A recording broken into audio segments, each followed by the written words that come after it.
Assalamualaikum warahmatullahi wabarakatuh. Selamat pagi, salam sejahtera Bapak Ibu semuanya. Apa kabar Anda hari ini? Tentu semoga senantiasa selalu diberikan kesehatan di tengah pandemi ini ya. Amin ya rabbal alamin. Oke, baik, sebelumnya apakah ada yang sudah tahu video kali ini membahas tentang apa? Diklat Training of Facilitator, Diklat Training of Trainer, Diklat PIM. Ya, benar, bagus sekali. Di sini saya akan sedikit sharing tentang pendidikan dan pelatihan kepemimpinan atau yang biasa kita sebut dengan Diklat PIM. Nah, mengapa saya menyebutnya sharing? Karena tentu sependek pengetahuan ini ketika berbicara tentang pengetahuan dan pengalaman, Anda semua lebih jauh di atas saya gitu ya. Oke, baik, masih ingatkah Anda dengan video sebelumnya yang membahas tentang klasifikasi atau tipe kepemimpinan?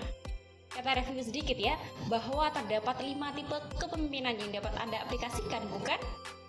Saya ingatkan kembali bahwa tidak ada tipe atau klasifikasi kepemimpinan yang salah selama Anda menggunakannya, selama Anda mengaplikasikannya di dalam waktu, situasi, kondisi, dan kebutuhan yang tepat. Nah, sedangkan di pembahasan kali ini, saya akan melanjutkan pembahasan terkait dengan fungsi kepemimpinan dan kepemimpinan yang efektif itu seperti apa bersama saya Yufi Trinanda Rahmatin Hasanah.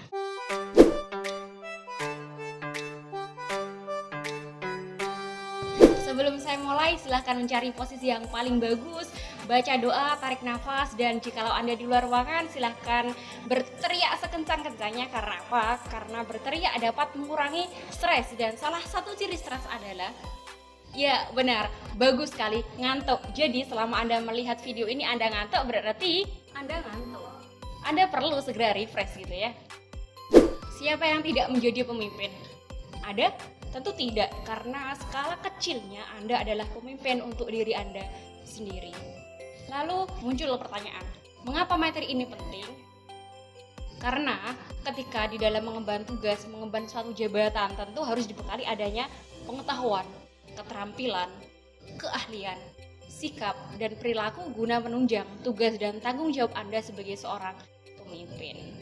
Imam Syafi'i menyatakan bahwa terdapat 5 pilar kepemimpinan. Di antaranya, pertama, perkataan yang benar. Kedua, menepati janji. Ketiga, menyimpan rahasia. Keempat, senantiasa memberi nasihat. Dan terakhir, menunaikan amanah.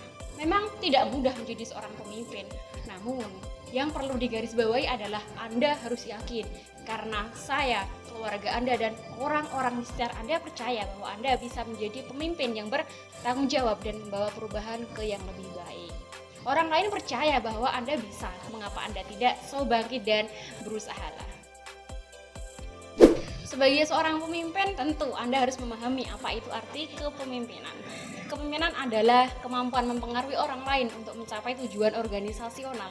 Sebenarnya esensi dari sebuah kepemimpinan adalah tanggung jawab. Ya, benar, bagus sekali. Tanggung jawab. Jadi, saya katakan bahwa tidak semua pemimpin dapat dikatakan pemimpin yang sesungguhnya.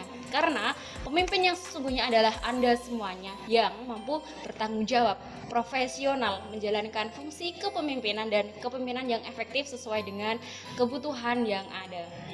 Lalu, kira-kira sekarang Anda pada fase kepemimpinan yang mana? Jikalau Anda berada pada masa kepemimpinan yang belum maksimal, tentu Anda tidak perlu khawatir. Anda bisa memperbaikinya mulai dari sekarang. Ayo, bergerak dan terus memperbaiki. Selanjutnya adalah fungsi kepemimpinan.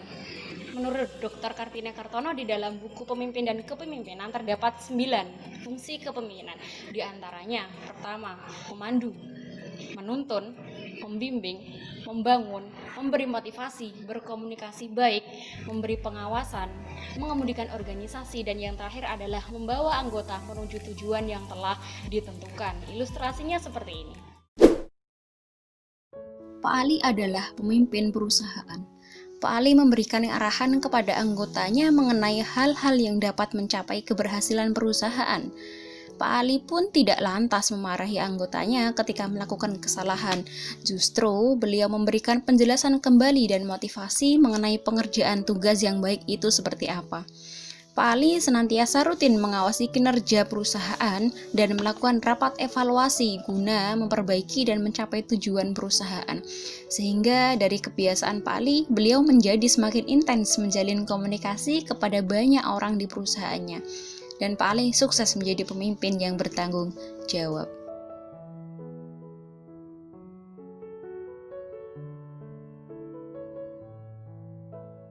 Lalu, kepemimpinan yang efektif itu seperti apa? Menurut Chung dan Mei Jin-sen, kepemimpinan yang efektif tergantung pada faktor kesesuaian perilaku pemimpin dengan faktor situasional. Artinya bahwa kepemimpinan yang efektif dapat dilihat saat proses menjalankan tugas, pengambilan keputusan, dan kesesuaian klasifikasi atau tipe kepemimpinan yang diterapkan pada waktu, situasi, kondisi, dan kebutuhan yang tepat. Mengapa demikian? Karena pemimpin mempunyai tanggung jawab yang besar, peranan yang penting di dalam mengemban suatu tugas di dalam mencapai tujuan organisasional yang telah ditentukan. Salah satunya melalui fungsi kepemimpinan dan kepemimpinan yang efektif. Sampai di sini apakah ada pertanyaan? Tidak. Apakah sudah paham dengan materi kali ini? Alhamdulillah sudah. Oke, baik. Saya harap semoga sharing kali ini dapat bermanfaat bagi kita semua ya. Amin ya rabbal alamin. Pesan dari saya, jadilah pemimpin yang sukses mulia. Maksudnya apa? Maksudnya adalah jadilah pemimpin yang mampu menjalankan kepemimpinan dengan penuh tanggung jawab, profesional, spiritual, dan memberikan banyak kebermanfaatan bagi orang-orang di sekitar Anda. Terakhir, sharing kali ini saya akan tutup dengan quotes. Hal terbaik dalam bekerja bukan saat Anda mampu menuntaskan sendiri pekerjaan Anda, akan tetapi teruji dan terbukti ketika Anda berkolaborasi. Jamil Azaini, terima kasih. Sampai jumpa di video selanjutnya. Wassalamualaikum warahmatullahi wabarakatuh.